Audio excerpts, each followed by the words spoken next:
السلام علیکم ورحمۃ اللہ وبرکاتہ۔ آپ کو پتہ ہے کہ سب سے خطرناک گناہ کون سا ہے؟ ایسا خطرناک گناہ کہ جس کو کرنے سے آپ کا گھر بھی بگڑتا ہے، آپ کی زندگی میں بے سکونی بھی آتی ہے، آپ کی ٹینشنز بڑھتی ہیں اور عبادت کا جو نور ہے وہ آپ کے سینے سے جاتا رہتا ہے۔ عبادت کرنے کا جو مزہ ہے وہ کبھی آپ کو زندگی میں حاصل ہی نہیں ہوتا ہے۔ آخرت کی فکر بالکل ختم ہو جاتی ہے اور اس گناہ کے کرنے کی نحوست سب سے بڑی یہ ہے، حدیث میں آتا ہے کہ وہ گناہ آدمی جب تک کرتا ہے اس کا ایمان اس کے دل سے نکل کر باہر چلا جاتا ہے۔ جب تک وہ گناہ کرتا رہتا ہے وہ اس کا ایمان اس کے قریب نہیں آتا۔ وہ گناہ ہے زنا۔ زنا ایک ایسا خطرناک گناہ ہے، ایسا خطرناک گناہ ہے کہ جب آدمی زنا کرتا ہے نا تو ایمان اس کے اندر سے نکل کر باہر چلا جاتا ہے اور کفر مکمل طور پر اس کے اوپر حاوی ہو جاتا ہے۔ زنا کرنے والے کو ایسی خطرناک سزا آخرت میں دی جائے گی جس کو بیان کرنے میں بھی رونگٹے کھڑے ہو جاتے ہیں۔ اور زنا ایک ایسا خطرناک گناہ ہے کہ زندگی میں آپ کے بے سکونی رہے گی، بے چینی رہے گی، ٹینشن رہے گی، پرابلم رہے گی، آپ کو زندگی کا جو سکون ہے نا وہ کبھی نہیں حاصل ہوگا۔ زنا کرنے والے کے چہرے کی رونق اڑ جاتی ہے، زنا کرنے والا پریشان رہتا ہے۔ اور زنا کے بہت سارے ٹائپس ہیں، باتوں کا زنا، ہاتھ کا زنا، کانوں کا زنا، آنکھوں کا زنا ہے نا۔ اور زنا کی جو سب سے سخت ترین جو قسم ہے وہ ہے جب کوئی غیر مرد اور عورت ایک دوسرے سے ملاقات کر لیں۔ یہ زنا کی جو بیماری ہے ہمارے معاشرے میں بہت زیادہ بڑھتی جا رہی ہے۔ ابھی کل ہی میں ایک اردو کے اخبار کی خبر پڑھ رہا تھا کہ ایک آدمی جو شادی شدہ، جس کی ایک بیٹی ہے، 2020 میں اس کی شادی ہوئی، ایک غیر مسلم لڑکی کے ساتھ اس کا افیئر ہو گیا، چکر ہو گیا، دونوں لیو ان ریلیشن شپ میں رہنے لگے۔ لڑکی کے گھر والوں نے FIR درج کرائی۔ FIR جب درج ہو گئی تو FIR درج ہونے کے بعد جب پولیس دونوں کو پکڑنے پہنچی تو ان دونوں نے ہائی کورٹ میں جا کے یہ اپلیکیشن لگائی کہ ہم لیو ان ریلیشن شپ میں اپنی مرضی سے رہ رہے ہیں، ہمیں سرکشا دی جائے، ہمیں جو ہے سیکیورٹی دی جائے، اور جو لوگ ہمیں پریشان کر رہے ہیں ان کے خلاف ایکشن لیا جائے۔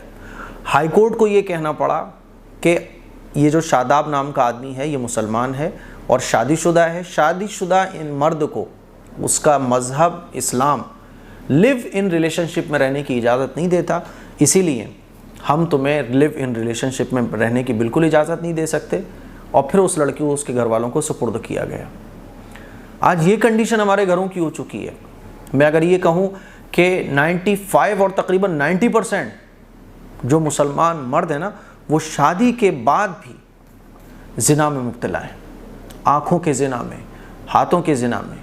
پہلے شادی سے پہلے کوئی گرل فرینڈ تھی، اس کی بھی شادی ہو گئی، اس کی بھی شادی ہو گئی، اور دونوں شادی کے بعد آپس میں باتیں کر رہے ہیں، دونوں شادی کے بعد بھی آپس میں تعلق رکھے ہوئے ہیں۔ اکثر گھروں میں جو جھگڑا ہے نا وہ اسی بات کا ہے کہ بیوی نے شوہر کو کسی سے چیٹ کرتے ہوئے پکڑ لیا، کسی سے ملتے ہوئے پکڑ لیا، غیر عورت کے ساتھ غلط باتیں کرتے ہوئے دیکھ لیا۔ جن مردوں کے دل میں تھوڑی سی شرم ہوتی ہے وہ توبہ کر لیتے ہیں، پھر چھپ چھپ کے کام شروع کر دیتے ہیں۔ جو بالکل بے شرم ہو چکے ہوتے ہیں نا وہ تو ڈنکے کی چوٹ پہ کہتے ہیں میں تو ایسی کروں گا، کر لے کیا کرنا ہے۔ عورت بیچاری گھٹ گھٹ کے مر رہی ہوتی ہے، گھٹ گھٹ کے چی رہی ہوتی ہے، گھٹ گھٹ کے کھا رہی ہوتی ہے۔ کتنی خواتین ایسی جو دعاؤں کے لیے بولتی ہیں مفتی صاحب ہمارے آدمی کا فلاں سے چکر ہے، فلاں سے چکر ہے۔ میرے عزیز بھائیوں، میرے عزیز نوجوانوں، آپ کی شادی ہو گئی، آپ پاک دامنی کے ساتھ اپنی زندگی گزارو۔ اللہ تعالیٰ نے پاک دامن مرد کے لیے جو ہے نا جنت کی خوشخبری سنائی ہے۔ اللہ کے نبی صلی اللہ علیہ وسلم کا ارشاد ہے جو اپنی شرمگاہ کی حفاظت کرے۔ اس کا مطلب کیا ہوا؟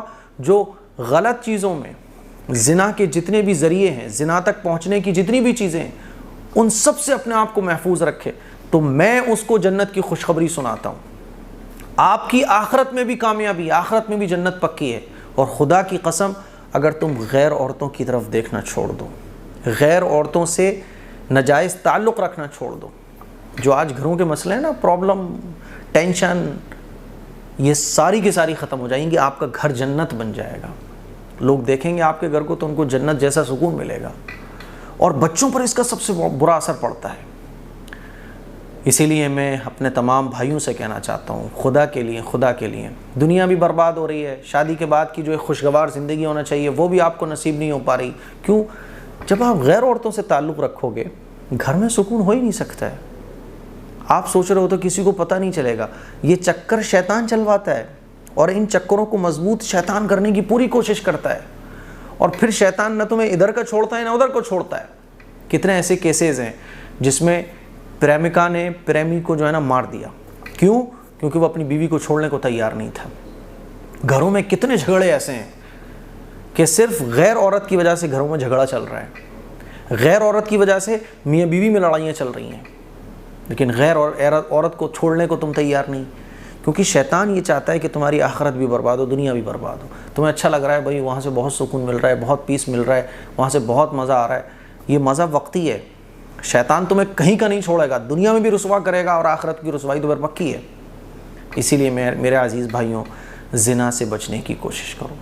آپ کی بیوی جیسی بھی ہے وہ آپ کی بیوی ہے نا، جیسی بھی ہے۔ اور حدیث سے پتہ چلتا ہے کہ جب کوئی عورت پسند آئے، مان لیجئے کسی پہ اچانک نظر پڑ گئی ہے نا، اچانک نظر پڑنے کی وجہ سے دل میں کوئی خواہش پیدا ہو گئی، تو آؤ اور اپنی بیوی سے ملاقات کر لو، کیونکہ جس عورت کو دیکھ کے تم خوش ہو رہے تھے نا، وہ ساری چیزیں تمہاری عورت کے پاس بھی ہیں۔ تو میرے عزیز بھائیوں، اپنی زندگی کو پرسکون بناؤ، زنا جیسے خطرناک بیماری سے، زنا جیسے خطرناک گناہ سے اپنے آپ کو بچاؤ۔ السلام علیکم ورحمۃ اللہ وبرکاتہ۔